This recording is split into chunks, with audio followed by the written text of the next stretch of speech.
VikesNow, I am Dustin Baker. We are on March 22nd, less than 5 weeks away from the NFL draft, which I'm telling you, no matter what, is going to be this almighty climax for the Vikings because, barring something really funky, you're going to have the identity of the next QB1, even if that means patching over Sam Darnold for a few weeks, maybe even the majority of the season, depending on which prospect the Vikings end up with.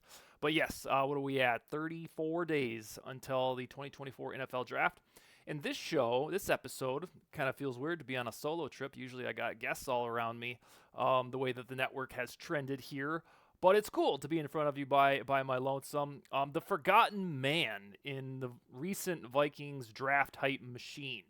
And we say recent because 1 week ago, Kwesi Adofo-Mensah sent 2 second-rounders and a late-round pick swap to the Texans for an additional first-rounder of the 23rd overall pick. So the Vikings now have the, 11th and 23rd pick. And depending on which trade calculator or philosophy you endorse, the Texans probably won the value part of the trade if the goal is to stockpile human bodies to fortify a roster. You know, it's probably better to have 2 first-rounders than 1 23rd overall pick. I think that's the mentality from a lot of NFL media. But if the goal is to try to draft a cornerstone of your franchise like the Vikings are trying to do, then the Vikings got the best of this trade because it gives them more ammunition than anybody in this draft to move up the board and say, boom, Drake May, you are our guy, or J.J. McCarthy, you are our guy. And see, I just did it right there.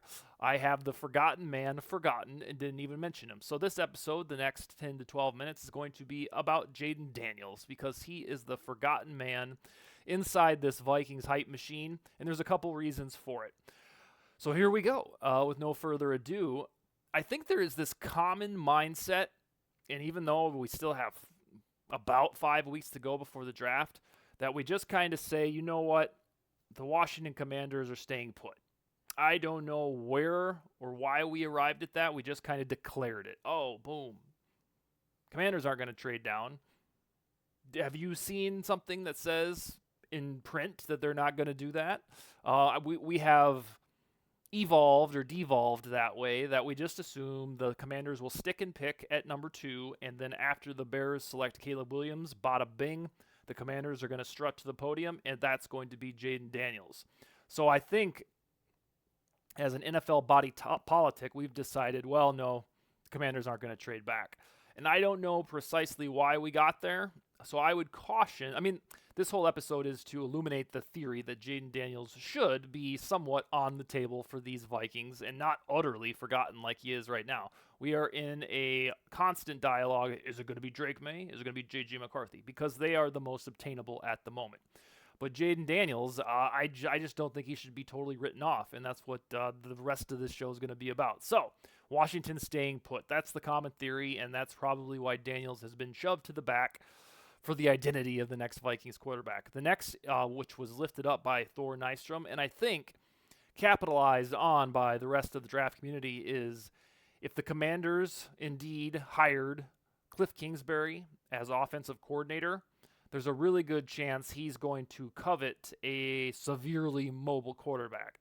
And of all these dudes, Jayden Daniels is probably the most mobile. I guess you can make a case for Caleb Williams, but in terms of guys' resume in college, Jayden Daniels tucked and run, I believe, more than the other big 6 from Caleb Williams, Jayden Daniels, Drake May, J.J. McCarthy, Michael Penix, and Bo Nix. The runner of the group is Jayden Daniels. And if you look at the history of Cliff Kingsbury, he was the guy that onboarded Kyler Murray. Didn't do really well as a head coach, but he was part of the decision to bring Murray to to Arizona when they had Josh Rosen on the depth chart, and he was only there for a year. So there is a blueprint for what Kingsbury likes to do, and he had Caleb Williams at USC on top of it all. So if his MO is to get to mobile quarterbacks, then I think that everybody has agreed, well, Jayden Daniels is a lot more mobile than Drake May. Thus, the Commanders are going to stick and pick and take Jayden Daniels. So that's I think that's how we got there. Those two biggies, the true or not philosophy or mentality that the Commanders aren't trading back. We just kind of said that one day and it stuck. And then the Kingsbury angle of wanting off-script mobile quarterbacks. Jayden Daniels indeed would fit that mold that is for both of those items. Then it's the sports books. You got to look at that. I know there are some folks that may not want to rely on that as edict or evidence of eventual outcome, but you should, because sports books don't really just make shit up. They calculate their odds based on what they believe is going to happen, and then guys and gals like myself and you can go wager on that stuff. Well, right now, per the Vikings draft pick, Jayden Daniels, it's a plus 1,200 money line. And you look at J.J. McCarthy, who should be considered the front runner for these Vikings, is at a negative 115. So you'd have to wager $115 to win 100 on McCarthy. If you dropped $100 on Jayden Daniels as the Vikings' next quarterback, you'd win a fat $1,200 as your prize. So I think based on how Vegas is sculpting this thing, we're thinking, God, 1,200 plus 1,200, that ain't happening. So if there's any bit of evidence that would lead you to believe, Jayden Daniels in Minnesota isn't happening, this would probably be it, even more so than the Kingsbury angle or Washington was not trading back. What are you talking about? It's that the sports books are already telling us it's a long shot. So plus 1,200 out of the top 6, Caleb Williams to the Vikings is like plus 3,500, and then in second place, in terms of worst odds, it is Jayden Daniels. So that's where we're at for the sportsbook's opinion of Jayden Daniels keeping purple clothes on and remaining with the Vikings. Now here's some of the stuff that I want to lift up to keep this alive so that it's not a foregone conclusion 5 weeks out from the draft. Let's see, was it the NFL Combine, I believe, Kwesi Adofo-Mensah was asked about his criteria for a quarterback. Kirk Cousins was still on the team, so it felt like a little slap at Kirk. But one of the things that Kwesi mentioned was a quarterback who can work off script. I think he said when one of Kevin's beautiful plays is executed and that didn't work out as planned, the next guy that he's going to put all of his eggs in his basket with, he wants somebody that can make the best out of something that has gone bad, that has broken bad, or that has broken down. And Jayden Daniels, arguably next to Caleb Williams, he fits that definition provided by Adofo-Mensah to a T. Drake May, in my opinion, will be able to do that just fine, kind of in the vein of Aaron Rodgers as a younger man, or even today with Josh Allen. So I will remain steadfast that I want Drake May for these Vikings. But based on Kwesi Adofo-Mensah's words, who point blank told me and you, I want a quarterback who can play off schedule, I don't know that there's a better one than Jayden Daniels, I guess, next to the infallibility of Caleb Williams. So I think that's evidence in itself that if you're going to believe the general manager when he is usually pretty honest about how he says things. When he first got here to Minnesota, he answered every question and was too forthcoming. In these 2 years, he's been reeled back and kind of has politicians speak when asked about things, which is probably a good thing because you don't want your general manager revealing everything. But he did tell us he wants a mobile quarterback that's going to thrive off schedule. Well, I'm here to tell you, based on his collegiate scouting report and his profile, that that's Jayden Daniels. So that's one to remember, that if we get to draft night and somehow the board is, well, we don't know who Washington's going to take at number 2, then you'd have to start entertaining what Kwesi said, because you'd have Jayden Daniels available if Drake May went to the Commanders. So remember that. It's important. Kwesi probably is swinging the pendulum away from the Cousins era. Cousins in his younger days was decent at, scampering a little bit, but as we saw, especially early in his Vikings tenure, he kind of went into a turtle shell at times when the pocket collapsed. He got better, certainly. And when O'Connell arrived, he improved as his 6 seasons in Minnesota wore on. But his MO was never working off script. In fact, that was one of the reasons people bitched so much about Cousins' big paychecks, is because he couldn't work substantially off schedule, and we were paying him usually a top 7 salary to do so. The next one I want to circle back to this, because I don't think we should be writing off the unpredictability of the draft board this far out. We still have to see a pro day from, I believe, both Drake May, that should be soon, I think J.J. McCarthy's is today, and Jayden Daniels.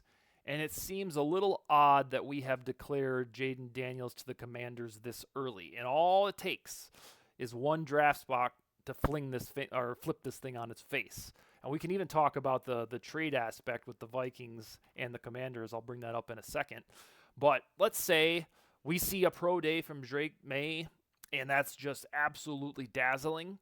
Then the narrative can come back to, well, we had said for however long, a year and a half, that it's going to go Caleb Williams and then Drake May. If we return to that, boom, the third quarterback off the board, we would almost switch the conversation we're having right now, and we'd say, well, who's it going to be, Jayden Daniels or J.J. McCarthy? I think all it would take would be one sweet-ass pro day from Drake May for all of that steam to bring him back to his original spot, which was number 2 on the board.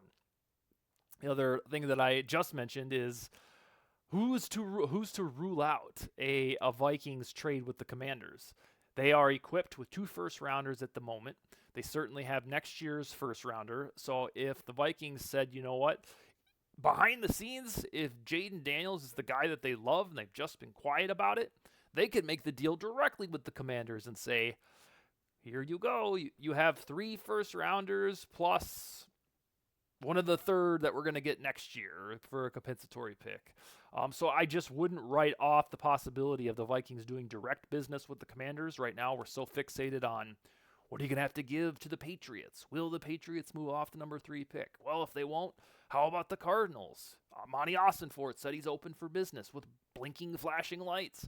The Chargers aren't going to trade with the Broncos nor the Raiders. Jim Harbaugh's not going to give J.J. McCarthy to his division foe. So I think if we can shed some of that Patriots-only trade discussion in our minds, plus number 4 and number 5 spots, there is a reasonable path that the Commanders answer the phone and get a Godfather offer from these Vikings, which would mean, once again, you guessed it, Jayden Daniels is in play. All right, a couple more things winding down the show. There is the LSU connection for Jayden Daniels. He was the quarterback there. And wouldn't you know it, the best player on the Vikings attended that school. And wouldn't you know it, Justin Jefferson evidently wants to have a part in knowing who the quarterback will be, maybe even deciding. I don't know how much input he has. But what better way to sell the best wide receiver in sports who wants a new contract than to say, look over here.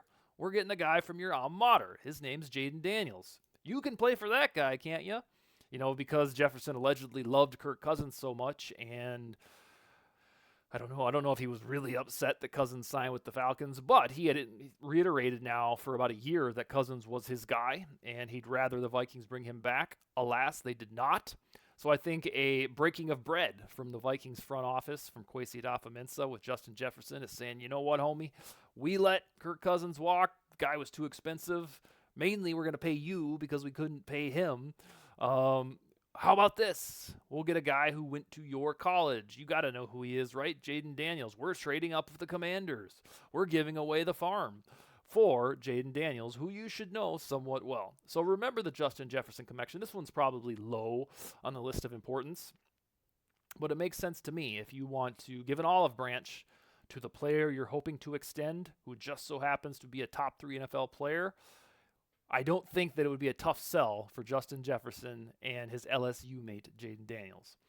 Lastly, I think the only knock on Daniels, he might be a little boom or bust. I've asked a couple individuals on this show, if there's only going to be 3 guys who are good from this big 6, who are the ones that are going to fall by the wayside? When forced to pick only 3 that will be good, sometimes Jayden Daniels is left on the outside looking in.